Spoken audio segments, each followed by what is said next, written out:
Hello guys, welcome back to my kitchen.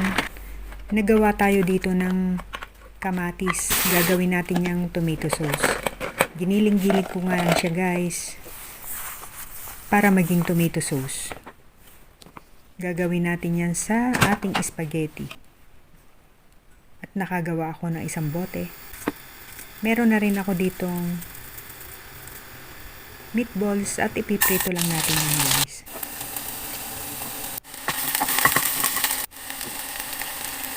Ginusto ko lang yung onion leeks at inilagay ko na yung ating fresh na tomato sauce. At ilalagay ko na rin itong ating meatballs.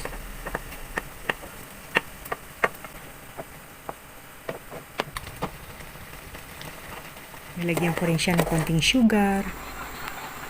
At eto na siya guys. Ilalagay natin yan sa ating spaghetti. Naglaga na nga rin ako ng spaghetti at itong ating magic na dahon, ang basil leaves. At ito na siya guys. Kain na tayo. Ready for lunch.